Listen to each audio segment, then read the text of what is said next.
O assunto de hoje é delicado, é complicado. Eu não vou poder falar certos termos, eu espero que vocês entendam. Você sabe, a gente está vivendo numa democracia relativa e há censura contra várias palavrinhas, né? Ah, Então, eu vou evitar ao máximo esse tipo de confronto com as plataformas, para que o vídeo fique aqui no ar e para que muitos possam ver, né?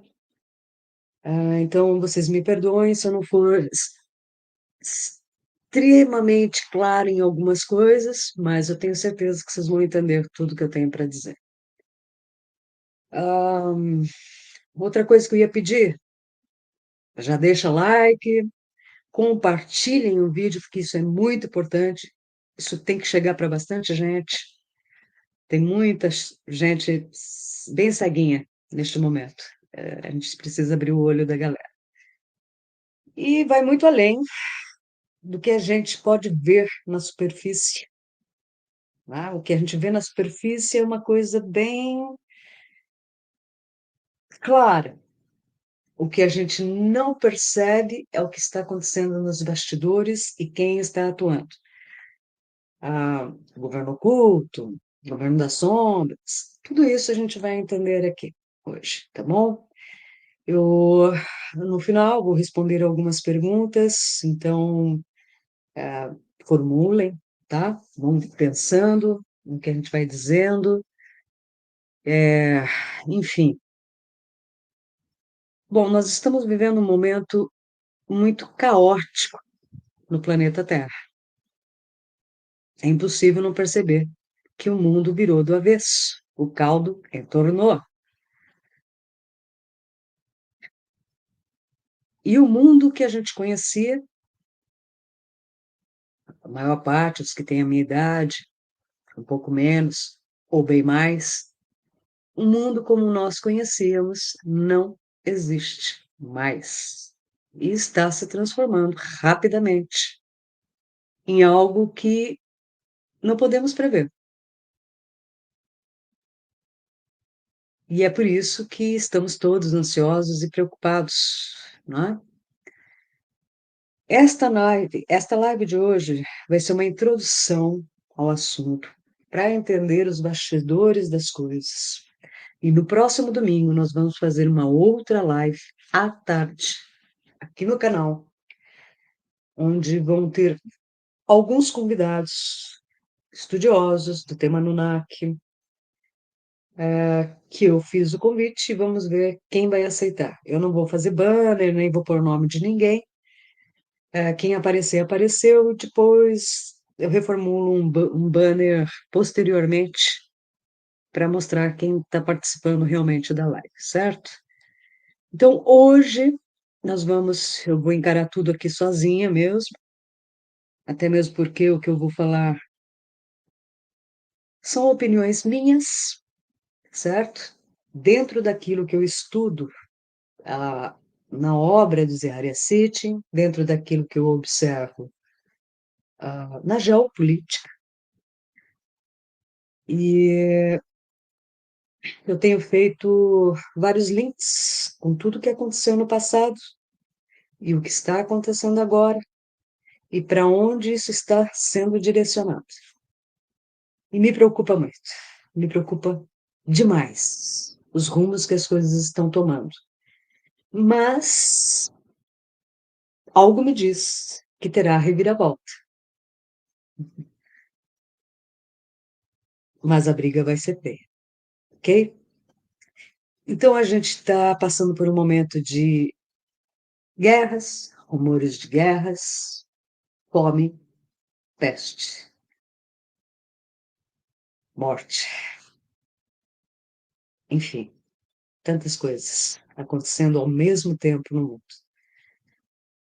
E, e a gente consegue perceber uma polarização muito clara entre dois blocos.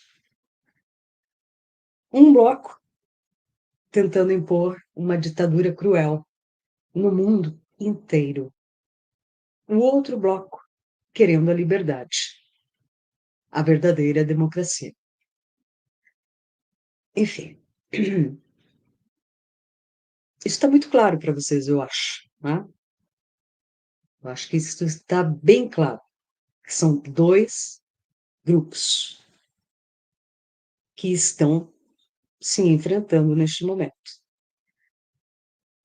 E o grupo que ganhar vai definir o futuro do planeta Terra como civilização perante outras civilizações cósmicas.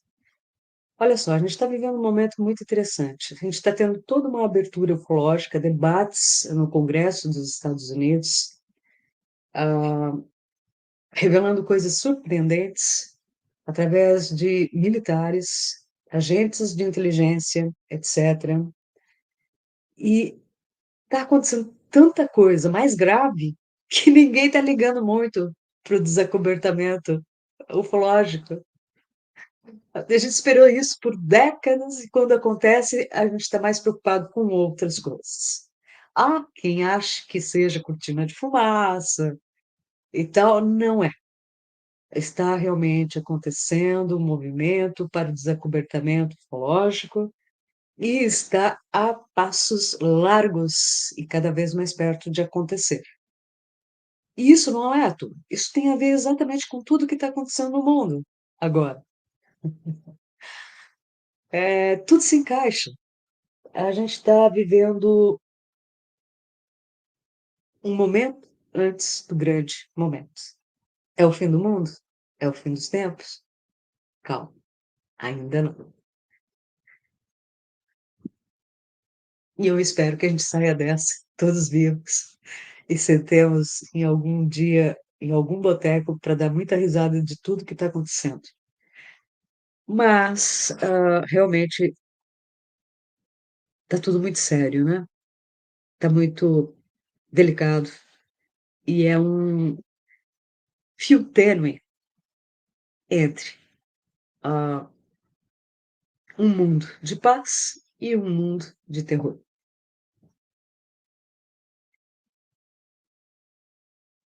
Mas como que tudo que está acontecendo agora tem a ver com o passado? O Zeharia Sitchin sempre fala que para a gente entender o que está acontecendo hoje, para antecipar o que pode vir a acontecer no futuro, a gente tem que olhar lá para trás. Não é assim? E é o que a gente vai fazer hoje. O assunto que eu trato aqui hoje com vocês está na terceira edição do meu livro, Anunnaki, a Era dos Deuses. Quem ainda não sabia, está lançado, tá bom? Já está na Amazon para o público de língua portuguesa morando fora do Brasil e está no Clube de Autores para o público de língua portuguesa morando no Brasil, tá? É um preço um pouquinho mais acessível. E o capítulo e o capítulo de hoje que a gente vai falar está no meu livro. Vamos ver se vocês enxergam. Conspiração e Geek. E o que que nós temos aqui do lado? Os cavaleiros, os quatro cavaleiros do Apocalipse. Muito bem. Aqui eu falo tudo sem meios termos. Aqui o pensamento está bem claro para quem quiser entender bem, com todas as letras, o que eu estou dizendo. Infelizmente, como eu disse, algumas coisas eu não vou poder falar claramente. Deixa eu só tomar um golinho de água.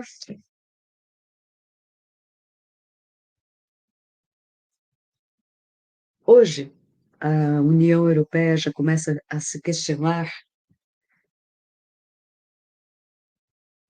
sobre o impacto da migração global, onde a maior parte desses migrantes que se instalaram na Europa, em outras partes do mundo, Estados Unidos, Brasil, em toda parte. Começa a se questionar os impactos dessa migração, porque nós temos, entre esses imigrantes, muitos refugiados fugindo de guerras, de fome, de suplícios, traz entre eles muitos agentes do terrorismo, né? Que querem implantar a Sharia.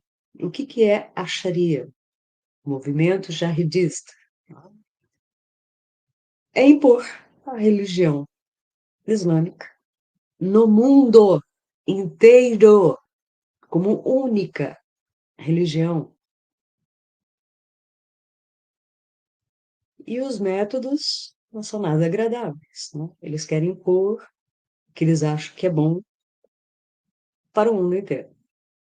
Há controvérsias. E isso está agora desembocando numa guerra no Oriente Médio entre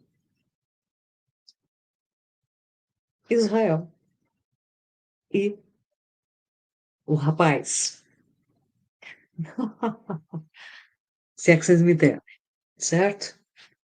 E esse rapaz veio aí para mostrar que veio com força e com muito terror, etc. Né? Que a gente viu acontecer coisas terríveis fora do imaginário, coisas que a gente nunca poderia imaginar que aconteceria novamente no mundo. Voltamos ao tempo da barbárie. É muito triste ver tudo que está acontecendo. E há dois lados, cada um defende o lado que acha certo, né? Cada um tem a sua própria opinião. A única coisa que eu vejo é que tudo aquilo que você quer impor à força nunca dá certo. Não é bom para ninguém, não é mesmo? Então, estamos acompanhando um conflito bem pior do que aquele que acontece entre Rússia e Ucrânia. A gente estava bem preocupada com aquele conflito, né? E agora nós temos um bem pior, que pode escalar para algo muito maior. Enfim, o que tem a ver isso? O que tem a ver essa migração de um certo grupo, de uma certa religião, onde eles vão crescendo em número e impondo, né, de várias formas, o seu modo de pensar e de viver. A gente tem que voltar lá atrás e entender que grupo é esse, que grupo é aquele. São dois grupos, né? Ficou muito claro nessa guerra em Israel. Ficou muito claro os dois grupos que estão interagindo no planeta hoje, certo?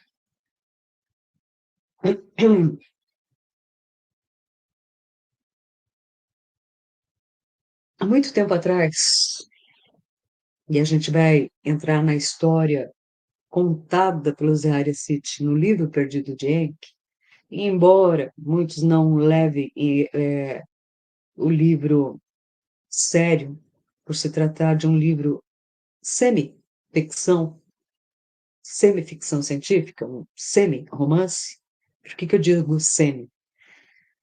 Porque sim, o Sitchin preencheu lacunas e textos apagados pelo tempo, onde não dava para ver toda a história, e ele teve que ah, entender através de outros textos, complementar e etc. e tal, juntar e fazer o quebra-cabeças.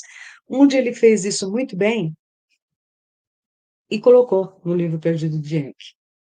Para quem quer conhecer toda a história dos Anunnaki, desde que chegaram aqui na Terra, criação da humanidade, etc., e o que está acontecendo hoje, eu recomendo que leia o livro Perdido de Eck. Sempre frisando que é um livro semi-ficção. Só não é ficção porque tudo que está ali está nas tabletas mesopotâmicas e em outras mitologias, porque o Sitchin buscou informações em várias mitologias, em vários textos que não só os mesopotâmicos, para poder contar a história da humanidade terrestre, né? Enfim, então, o que a gente vê acontecendo?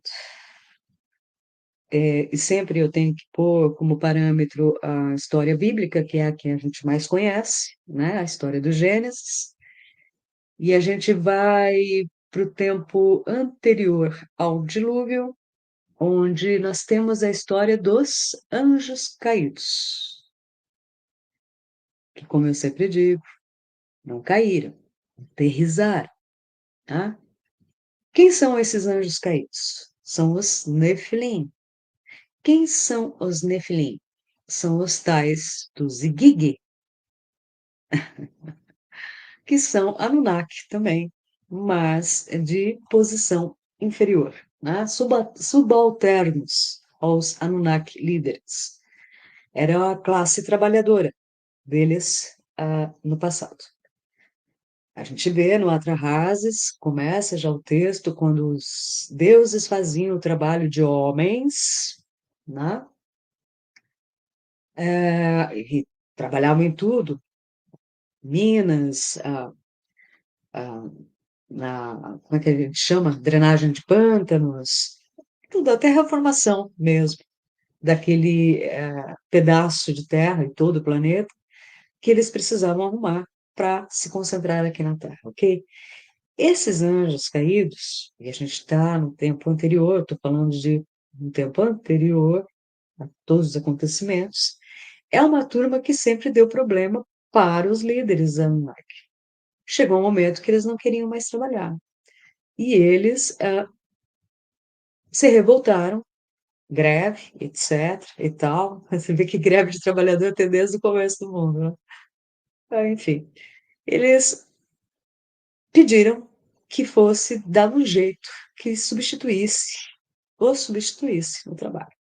Então, foi aí que o Enki e a Ninhursag resolveram criar o trabalhador primitivo, e aqui estamos nós, depois de várias etapas de evolução, né? Ah, explicando resumidamente para quem nem conhece a história, foi feita uma engenharia genética lá no passado, onde eles cruzaram o DNA de seres simiescos, primitivos, que já habitavam o planeta Terra, que já estavam aqui quando os Anunnaki chegaram, com o material genético dos Anunnaki, e formaram um trabalhador primitivo que se encaixa muito bem no perfil do homem de Neandertal, por vários motivos. Ah, a ciência, inclusive, acusa um salto no DNA do humano a partir do Neandertal, ok? Então, esse foi o ser criado em laboratório. A partir daí, teve uma outra manipulação de forma um pouco mais natural e foi criado o Cro-Magnon. Nessa fase dos Cro-Magnon entram os Igigi, certo? Que são os Nefilim, que são os anjos caídos, os anjos que se rebelaram contra Deus. Muito bem. O Sitchin coloca a história como tendo acontecido a partir do casamento do príncipe Marduk, filho do Enki,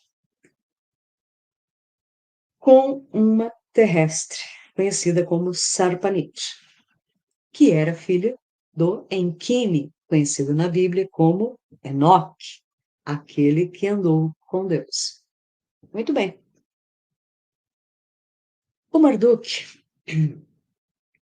revoltadinho, como sempre, causador de muitos conflitos aqui na Terra, percebia que estava muito longe da sucessão ao trono no planeta de origem deles, né? Nomeado por Sitchin como Nibiru, através do texto Enuma Elish, onde está escrito a palavra Nibiru, que significa travessia, ou seja, é um planeta que atravessa o nosso sistema solar, de tempos em tempos. É um planeta hipotético, não foi visto até hoje, ok? Mas seria o lar dos tais Anunnaki. O que é verdade nisso, o que é mentira, o que é mal compreendido, isso a gente só vai saber com o tempo, não temos como saber agora. Isso não é o mais importante neste momento. Acontece que no planeta deles havia um regime monárquico, regido por leis de sucessão muito claras, que têm a ver com o DNA mitocondrial passado da mãe para o filho. Portanto, temos aí a lei da semente, da dupla semente real. Né? E temos a lei da sucessão, que é essa que a gente conhece aqui na Terra, nas monarquias, como a gente conhece. O pai morre, o filho sobe ao trono, ou o herdeiro legítimo mais próximo, caso não haja filhos. Essa é a lei simples da sucessão, certo? Já a lei da semente exigia que o sucessor ao trono fosse filho do rei e da rainha, que eram meio-irmãos. E esse é o caso do Ninurta, o filho do Enlil. E é também o caso do Enlil, filho de Anu, Antu.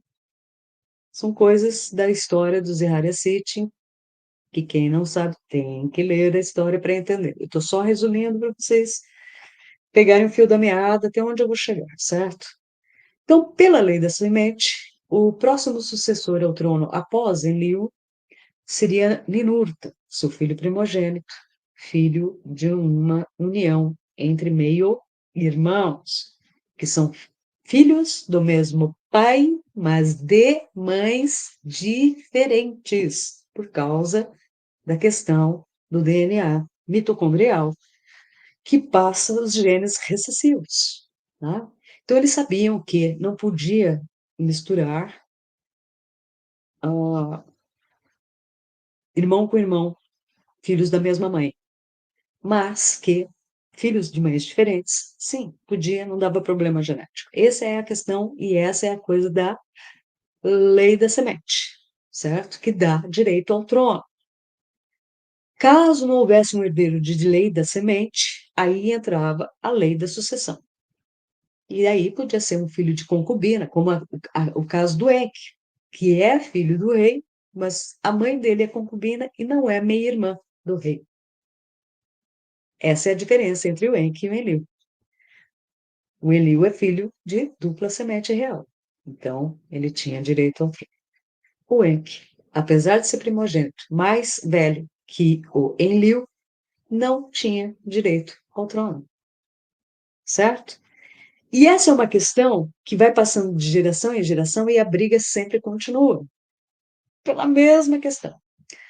E o Marduk se sentia ultrajado, porque se o pai dele era primogênito, na cabeça dele, ele tinha direito à sucessão do trono, certo? Não.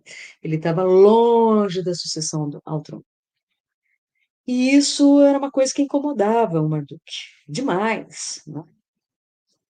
Quando, enfim, ele percebeu, já estando aqui na Terra, estava todo mundo aqui na Terra, pais, filhos, netos, quando ele percebeu que ele realmente não tinha como chegar ao trono de Nibiru, o que que ele fez?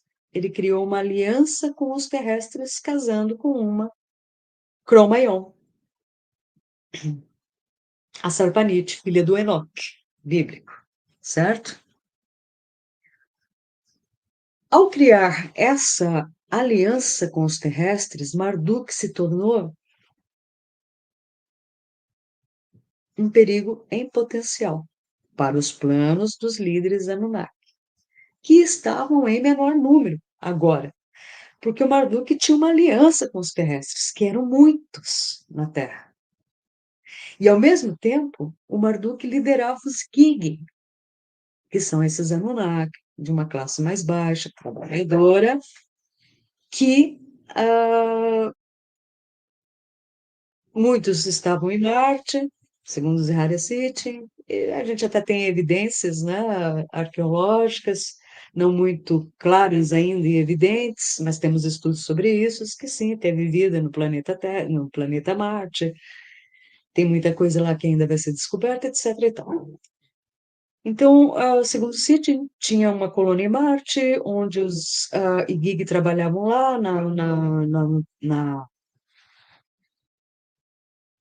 na trans- no transporte do ouro, né? Quando o Nibiru, o planeta, estava aqui por perto, e aí vinha uma nave-mãe, pegava o ouro de Marte, ficava mais fácil para levar para eles. Eles precisavam do ouro para os problemas deles lá. De atmosfera, há controvérsias, enfim.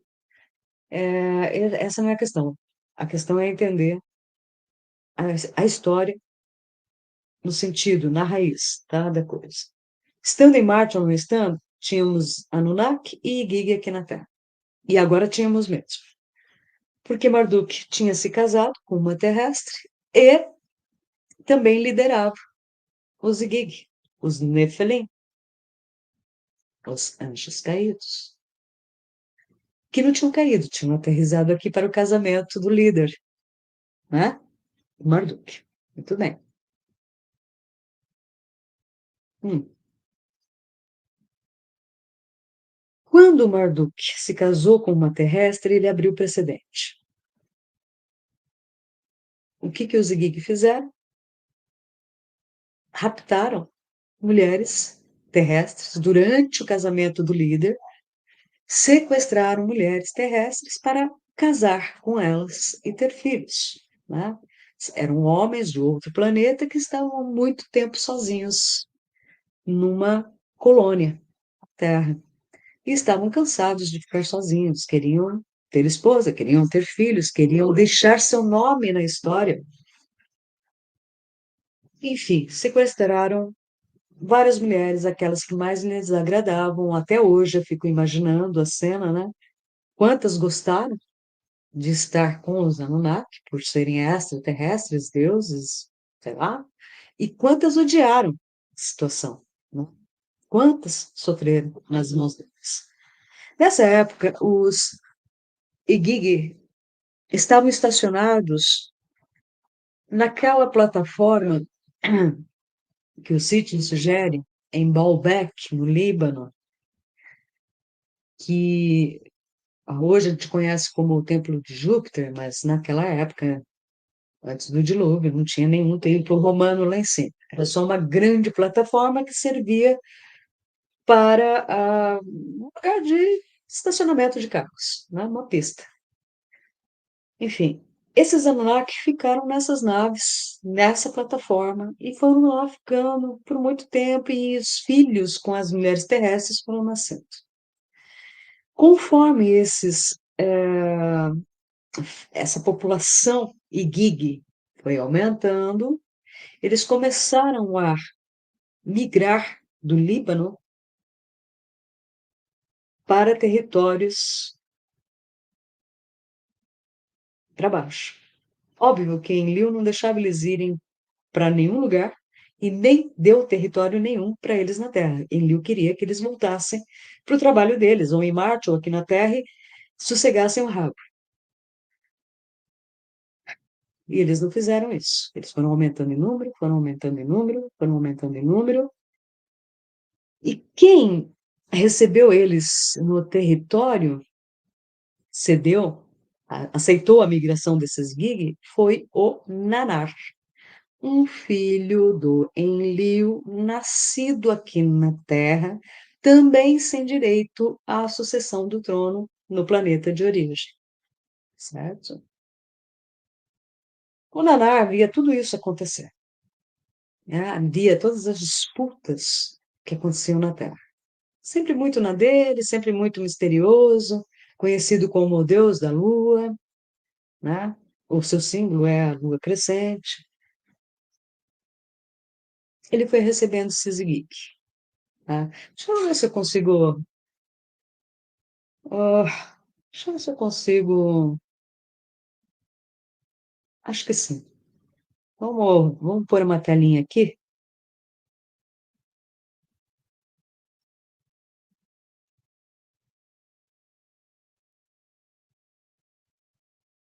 Ok, vamos lá.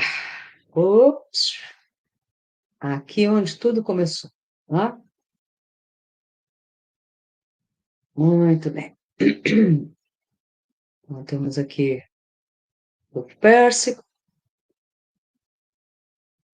Ó, vamos aparecer um pouquinho mais. Ops, muito bem. Então, aqui nós temos a região, olha aqui, ó, Egito, Sinai. Aqui nós temos Israel, onde está acontecendo o conflito. Aqui está o Líbano e aonde estava a tal da plataforma de Baalbek. O que esses caras fizeram? Eles não tinham para onde ir, eles estavam aumentando em número e não podiam ficar ali na plataforma para sempre. Eles começaram a descer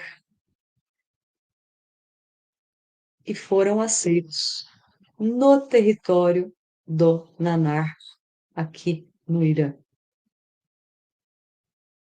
certo? Ok? Eles foram descendo e eles foram onde eles podiam entrar, eles iam entrando. O Nanar também tinha territórios aqui, mais próximo à Arábia Saudita, onde hoje é a Arábia Saudita, certo? Ele também tinha territórios para cá. Se vocês verem, a direção é praticamente a mesma, enfim. Muito bem. Então, só para vocês terem uma ideia, certo? Aqui mais para cima, se a gente olhar, Turquia, território do Ishkur, filho do Enlil, certo? Então, vamos lá. Deixa aqui e volta para lá. Vocês conseguiram entender?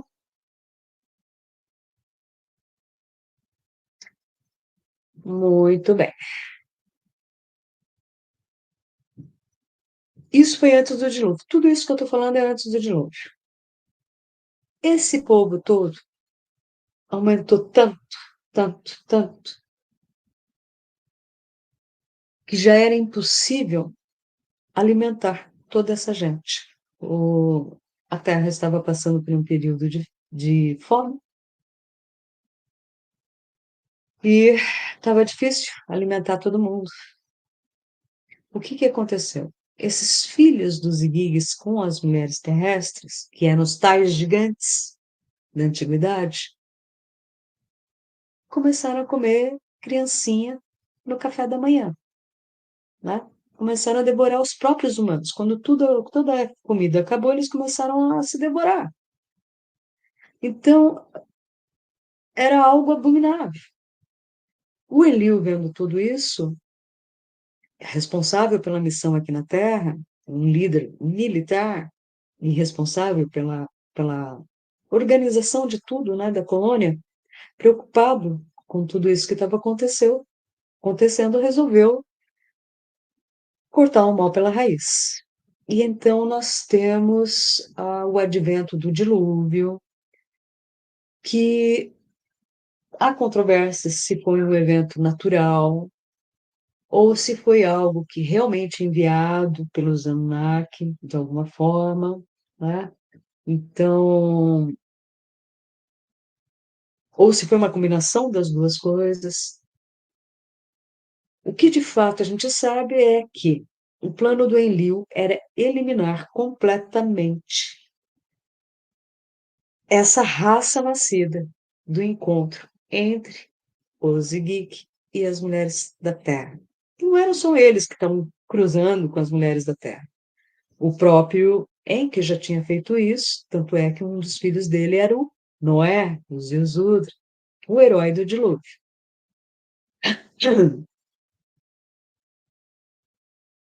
Veio o dilúvio. O trato feito com os Igigi é: vocês podem voltar agora para o nosso planeta, contanto que deixe suas mulheres e filhos para trás. Os Igigi não quiseram. Se abrigaram como puderam em algum lugar, muitos sobreviveram ao dilúvio, mas muitos terrestres morreram. Ah, bem, aí a gente conhece a história do Noé e tudo mais, a sobrevivência das espécies, né? Através do código genético muito bem acomodado dentro da arca. Não eram animais que estavam entrando de dois em dois, obviamente, porque não caberiam todos os animais do mundo na arca. Imagine todo mundo comendo e fazendo cocô dentro da arca durante 40 dias, 40 noites. Impossível, certo? E alimentar toda aquela galera. Eles tinham, sim, alguns animais para o próprio consumo, leite, ovos, etc. e tal. Tanto é que quando eles saem da arca, a primeira coisa que o Noé faz, que os Leusudra faz, é um sacrifício, né? Um churrasco. E aí os deuses percebem que tinham sobrevivido terrestres. Enfim, após o dilúvio, as coisas mudaram e os Anunnaki perceberam que não tinham como exterminar os humanos e acabar com essa história. O Enlil sempre foi contra essa experiência genética que acabou nos gerando, né? Primeiro em forma primitiva, depois Cromagnon, até chegar no nosso estágio evolutivo. Ok. Ele era contra esse experimento desde o começo e depois que começou essa confusão com o Igigi, ele falou, meu, vamos acabar logo com isso. Veio de novo, tá, papá, não deu certo o plano, certo? Então, o que que eles perceberam? Não vamos mais exterminar os terrestres. Vamos deixar que eles vivam, vamos apenas diminuir o tempo de vida deles, limitar o nascimento de crianças, tornando algumas mulheres estéreis, outros eunucos, pelo cargo que ocupavam, né? Sacerdotes, sacerdotisas, babá. Enfim, tanto é que nós temos vários casos na Bíblia de infertilidade de mulheres estéreis. Um dos exemplos mais conhecidos é a Sara, mulher do Abraão. Então tinha muito isso. Eles limitaram o nascimento de muito mais pessoas. Eles não queriam uma implosão, né, uma explosão demográfica advindo de muitos nascimentos, tá? É incontrolável, né, de humanos. Tudo isso por uma questão de segurança, porque os Anunnaki estavam em menor número na Terra e uma grande população de terrestres fica mais difícil de administrar a coisa. E como o relacionamento entre os Anunnaki e os terrestres havia mudado após o dilúvio, tanto que os Anunnaki se afastaram e elegeram reis, ungiram reis que os representasse perante a nova humanidade que estava surgindo após o dilúvio, a partir da semente do Ziusudra, do Noé. Hum, Muito bem, eles tomaram todas as medidas possíveis. Mesmo assim, nós, os humanos, fomos nos multiplicando, né? Fomos nos multiplicando novamente.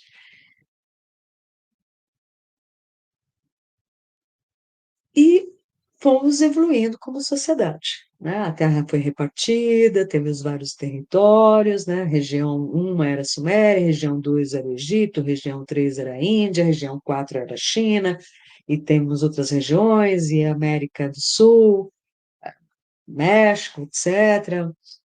Tá? Hoje a gente conhece a cidade de Caral, que provavelmente tem a mesma idade do Egito, né? Tão antiga quanto o Egito e a Suméria. Então, Nós temos várias civilizações distribuídas pelo planeta, em regiões. E tinha uma região, uma- que era chamada de quarta região, na verdade, que era reservada somente para os Anunnaki. Essa região ficava no Sinai e, segundo Sitchin, era o tal do espaço-porto, né, dos Anunnaki.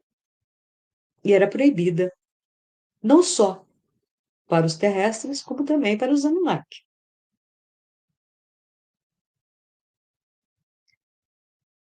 Mas quem disse que o Marduk queria saber? Marduk queria dominar a Terra. Marduk sabia que não tinha direito ao trono do planeta de origem, então ele queria ser o rei dos reis na Terra.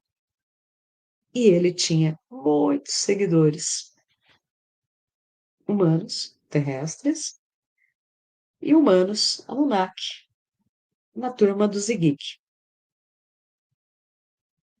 Era um exército enorme e estava ficando novamente incontrolável.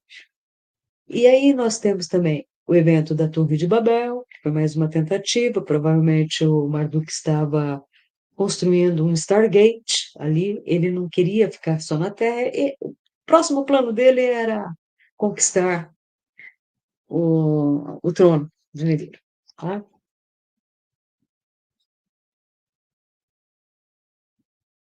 Muito bem. A gente chega num ponto da história que agora a gente chega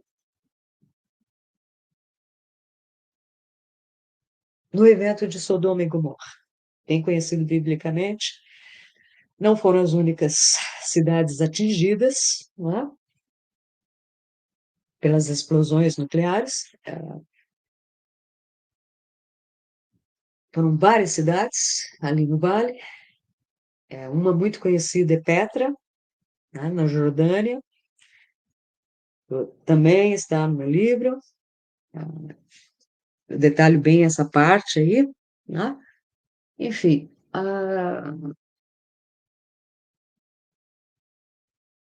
então a gente chega nessa parte. O que que aconteceu? Vamos lá, vamos tentar entender essa parte. Quando Eliú viu que Marduk estava dominando os territórios e que ele ia conseguir chegar onde ele queria, com a aliança que ele tinha com os terrestres, ele ia conseguir o intento dele de dominar a Terra e ser o maioral. O Eliú retirou, escolheu alguém lá de Ur, capital de onde hoje é o Iraque, certo? Ur da Caldeia, na Bíblia.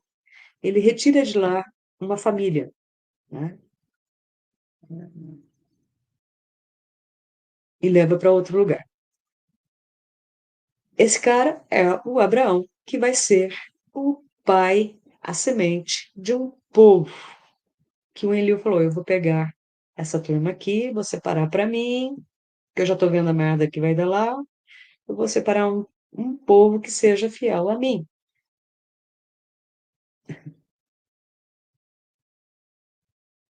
E separou o Abraão, que nunca foi um pastorzinho de rebanho de ovelha. Ele era um príncipe sacerdote e astrônomo.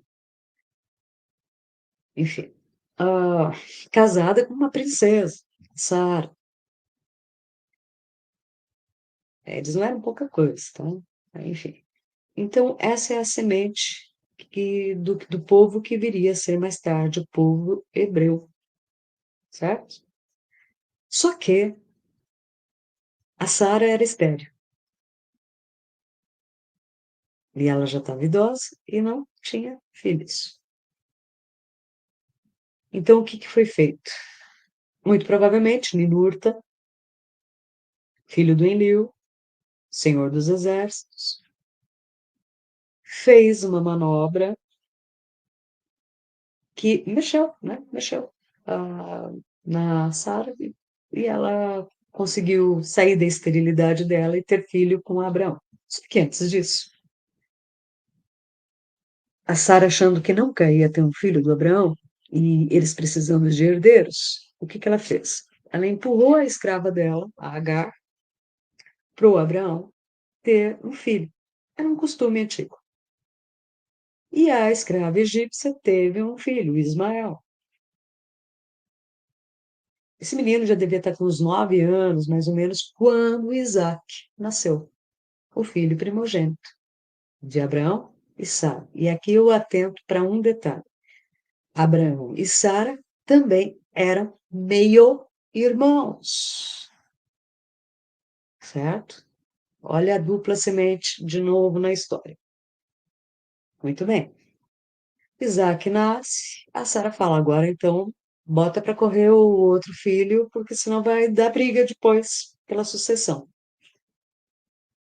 E a pedido da Sara, o Abraão expulsa a escrava com o filho, manda para o deserto, ao Deus dará, e algum Deus, algum Anunnaki, se compadeceu de ver a situação daquela mulher com o filho abandonados no deserto para morrer e catou eles para cuidar.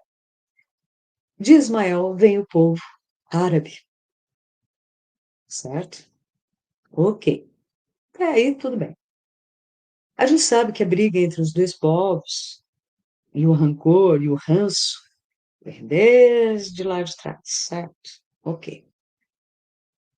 E houve muitos conflitos, houve muita coisa, muita história aconteceu, muita água passou por debaixo dessa ponte, enfim, até a gente chegar ao momento atual. E aí a gente vê, depois do advento do cristianismo, 2000 anos atrás,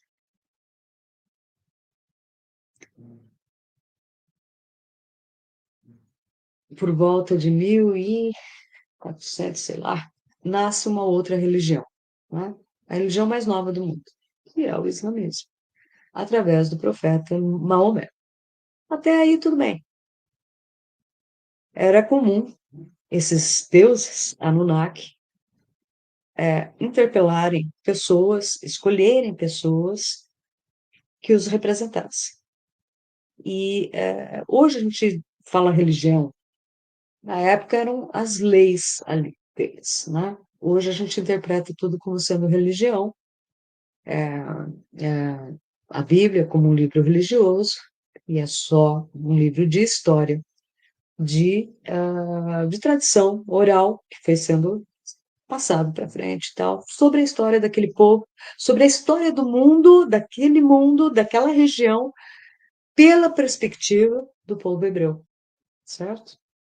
Assim como tem outros livros que contam a história daquela região sob a sua própria perspectiva. Ok, até aí tudo bem. Só que nos anos 70 a gente teve um movimento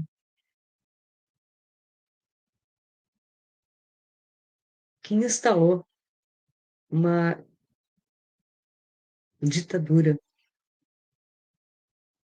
muito pesada no Irã. Vocês veem que até então nós não temos problemas. Tem conflitos, tem guerras, tem, sempre teve, certo? Entre os dois povos, entre todos os povos do Oriente Médio, da Mesopotâmia. Sempre teve, certo? Sempre teve conflitos, por exemplo, entre o Egito e Israel. Então a gente percebe muito dois grupos. Só que, com o advento dessa ditadura no Irã, nos anos 70, está entrando em jogo uma outra turma que não faz parte nem dos hebreus, nem dos árabes. São os Igig.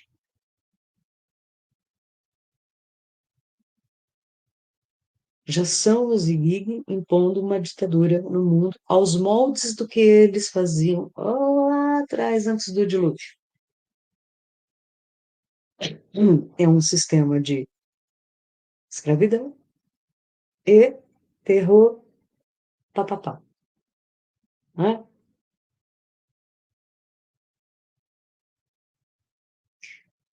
Há uma lenda grega que fala muito sobre a soltura dos titãs, dos demônios que sairiam e tal, papapá. E pelo tempo que eles dão, já aconteceu exatamente nessa época da criação dessa nova religião, tá? Isso lá atrás, Maomé, islamismo e tal. Mas nunca ficou tão evidente, certo? A coisa nunca foi evidente. A coisa começou a se tornar evidente sem a gente perceber quando foi criada essa ditadura no Irã. E aí começou o financiamento de grupos nada amigáveis que começaram a interagir aqui e ali, e a ideia, o plano sempre foi conquistar o mundo através da religião deles, né? Em puros costumes, que são costumes de um mundo muito antigo, que já não cabe mais dentro da nossa sociedade, do que nós vivemos hoje, né? De certa forma, eles querem que a gente volte ao tempo da barbárie. É isso que a gente está vendo. A imposição da religião é também a imposição de um mundo primitivo e bárbaro. E isso foi feito ao longo do tempo, no tempo, papapá, papapá, papapá, até chegar aqui, ao que nós estamos vendo hoje, muito claramente, certo? A gente tem grupos bem divididos, dois grupos bem divididos no mundo, e eu acho que isso vai ficar muito claro, só não vê quem não quer. Um quer uma ditadura mundial, o outro quer a liberdade. Olhem os aliados de cada lado e vocês vão perceber quem quer o quê. Tá? Nós temos vários países envolvidos no que está acontecendo hoje e um lado apoia ditaduras, o outro lado apoia a liberdade. Qual lado vai ganhar? Não sabemos. Mas é esse lado que ganhar que vai definir como será o futuro do mundo e da humanidade daqui para frente. Isso faz lembrar muito a história que o Sitchin conta na guerra, no planeta deles, entre o Reino do Norte e o Reino do Sul, que vivia em conflito. E depois que se explodiram todos, aí fizeram um acordo de paz e se uniram, através do casamento, de alianças, etc., como sempre foi feito aqui na Terra, desde que o mundo é mundo, né? A gente vê várias alianças através de casamentos. Muito bem. Só que a gente está num outro momento da vida, do mundo e do planeta, em que as coisas estão ficando mais aceleradas, mais rápidas, e esse povo está com pressa, porque há um limite de tempo para eles agirem até que a outra turma volte.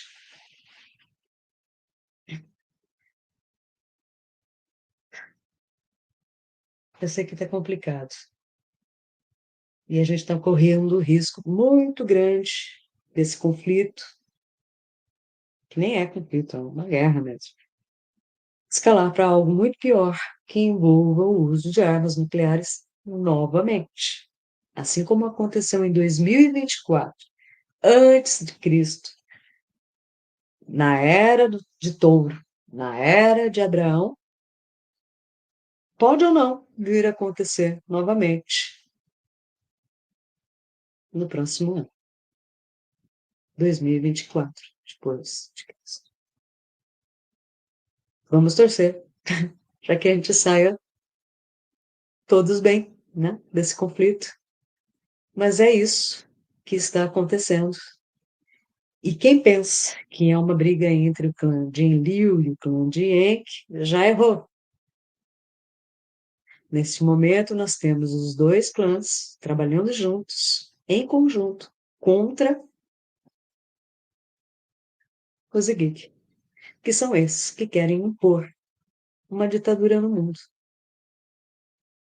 E sempre é através da religião. Sempre. Sempre é e sempre será. Certo?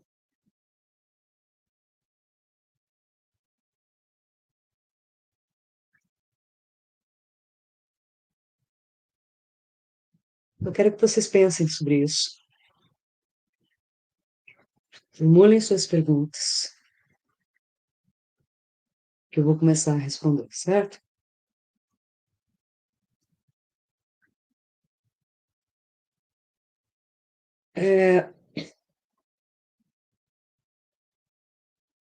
O que vai acontecer, gente? Não dá para saber, não dá para prever.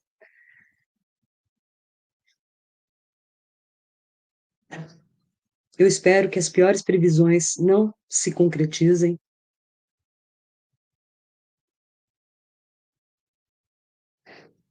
A gente está vivendo um período em que nós não temos mais dois grandes países, grandes potências, como donas do arsenal nuclear. Tá? Enquanto a gente tinha um sistema bipolar, havia uma certa segurança no mundo. Né?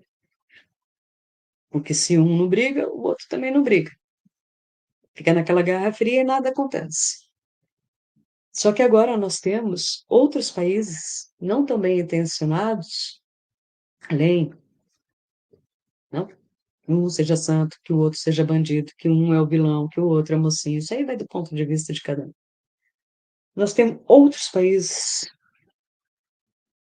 que são ditaduras, que estão crescendo com essas armas nucleares e pretendem ser a próxima potência nuclear. Isso é um perigo, perigo para a gente. Mas em se tratando de, vamos pôr um nome aqui, China, certo? A China está lá, só observando tudo o que está acontecendo, vendo todo mundo se matando, né? E ela está ali, só guardando as armas dela. Ela não vai usar, não vai dar um tiro. Ela vai esperar todo mundo gastar o que tem. Aí ela entra. Enfim.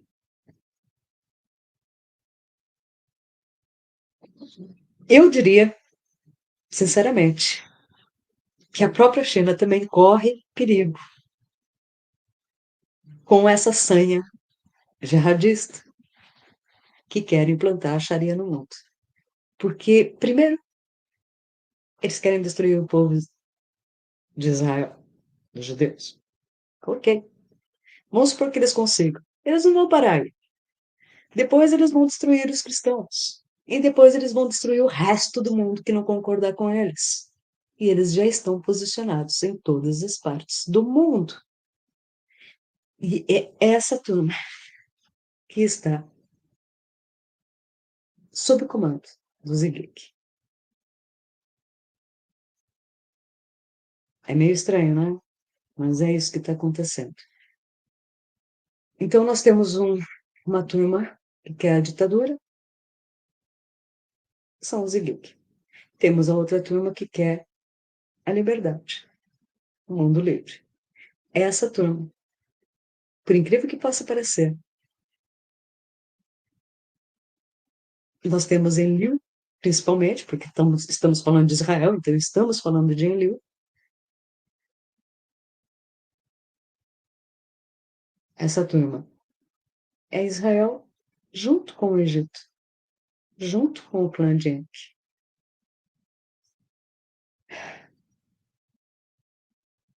E agora nós temos a abertura ufológica, certo? Acontecendo. Vamos criar um cenário onde, sim, os ETs existem, já não é mais questão de acreditar ou não, eles estão aí e uma hora eles vão se apresentar. Para quem eles vão aparecer primeiro? Para a China ou para os Estados Unidos? Para o Irã ou para Israel? Dependendo de quem aparecer primeiro, essa turma tem mais chance de dominar o resto do mundo com o discurso instalado. Existe uma briga nos bastidores, a tal da luta entre o bem e o mal, e aí eu não estou classificando um como bem e outro como mal, estou falando das duas turmas, o que está acontecendo. A única coisa que diverge muito claramente para nós, e que nós podemos ver claramente, só não vê quem não quer, é que um luta pela escravidão, o outro luta pela liberdade. Isso é fácil de ver. Não vê quem não quer mesmo, quem está muito tapado das ideias. E aí eu não posso fazer nada contra isso. tá? Mas está muito claro o movimento do que está acontecendo, certo? Enfim, gente, existe uma briga entre o bem e o mal, uma briga que vai culminar num futuro próximo ou a médio e longo prazo, no máximo em 300 anos, que é onde a gente vai ter o resultado de tudo isso que está acontecendo agora. Qual vai ser o resultado, a gente não sabe, mas eu espero que o bom senso vence, tá? Que os bons valores, que os bons princípios vençam essa luta. E se você se acha isentão, eu não vou lutar nem por um lado nem por outro, saiba que você já está escolhendo o seu lado. E vai dançar igualzinho os que escolheram. Ou não, certo? São nossas decisões hoje e o lado e o partido que tomamos que vai definir o mundo como ele será no futuro próximo. E é curto, médio e longo prazo. É para agora, gente. Está acontecendo, certo? E querendo ou não, nós continuamos lutando as guerras de deuses e homens. Nós, terrestres, lutamos as guerras de deuses, achando que são nossas guerras. Continuam sendo as guerras do mundo antigo. Continua sendo a briga deles. E nós ficamos aqui, tomando partido sem entender exatamente o que está acontecendo, né? Estamos no raso da política, sem entender o que realmente está por trás de toda essa história. E estamos vivendo um momento extremamente perigoso para o futuro da humanidade. Nós estamos vivendo um mundo caótico, de inversão de valores, voltando à barbárie, de um lado, né? Corrupção desenfreada. Estão mexendo com a inocência das crianças, como se isso não valesse nada. Enfim, está acontecendo muita coisa errada. E tudo isso é por conta de uma turma que quer levar o mundo, devolver o mundo ao primitivismo da barbárie do mundo antigo. Não cabe mais no que nós somos hoje. Não cabe mais. Então, galera, meus amigos,